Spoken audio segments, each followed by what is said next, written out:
an exercise that we're doing, but I don't believe, like, everybody's still trying to be funny.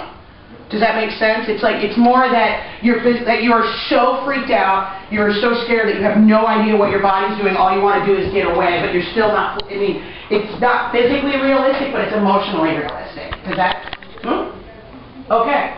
So let's do it one more time, and then we're going to take people coming at each other, and we're going to try, like, we won't make you run actually into each other, but possibly a do-si-do. So let's see that one more time. Actually use this to propel yourself forward.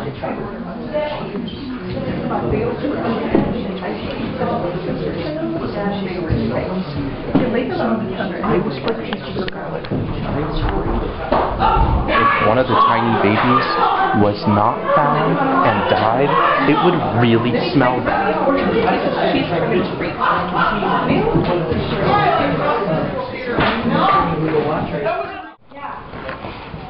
Wait for George to sort of establish himself as he starts going into the dream here. And then once you feel like he's established himself, do the crosses like you've been doing with the do-si-do. Okay. Yeah, in front of him. So, yeah, communicate to us, George, as the audience over here.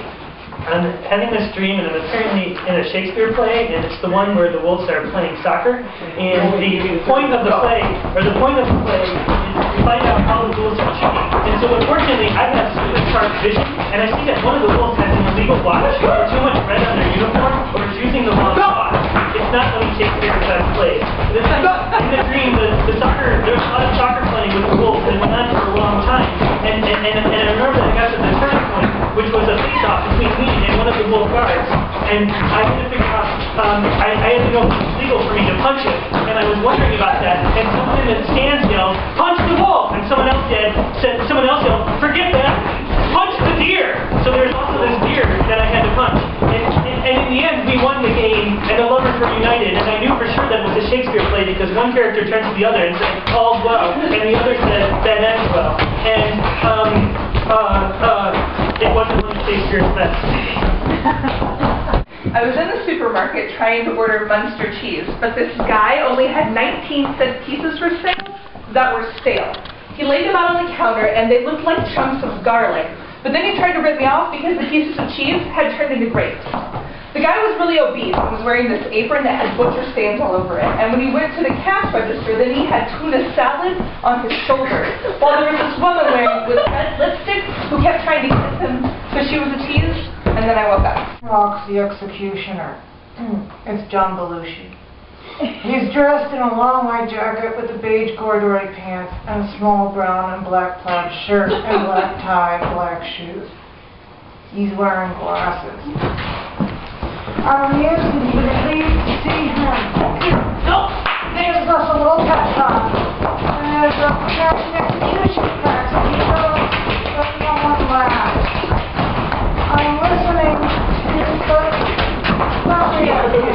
I'm watching every move and away from myself, relieving myself of the tension that everyone else is feeling, and putting my eyes on it. Looks about, but he's not nervous. I'm prepared. I'm relieved. Yet intent on accepting. Out of regret that I'm pondering. There's a certain expression. Okay, two people that would go together with the Sam and Ben? Same time or? Same time. Do the slow motion some more. That's good.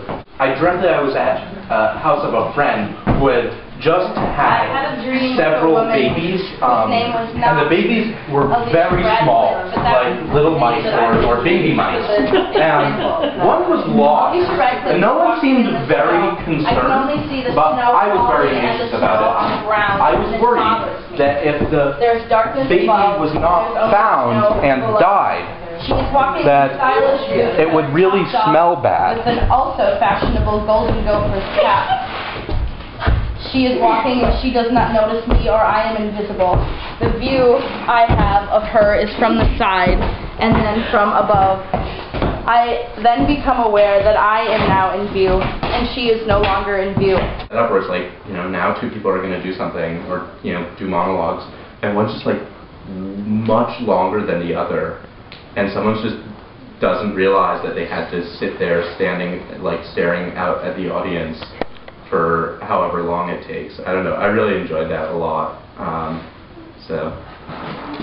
There was a point when the two of them were talking that they were both talking about snow, and it was like this just nice little moment where they sort of talking about the same thing. That's cool.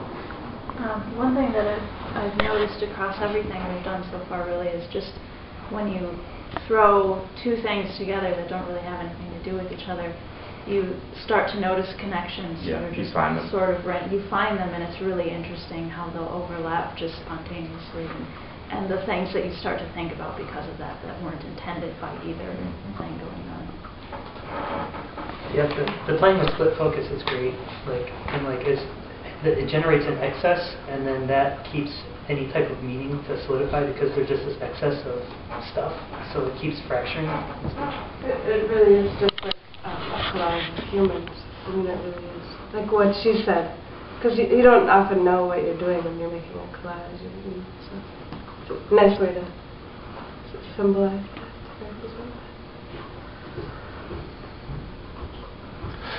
That was a really good note you had about the serious emotions with the goofy humor.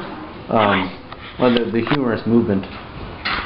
That somehow made a really nice juxtaposition with all the dreams being out loud to have that element. Not be trying too hard. We decided your shock collar, Johan, can be for when you start acting. The shock collar you're going to wear. For if anybody senses you acting on stage, then you'll get zapped.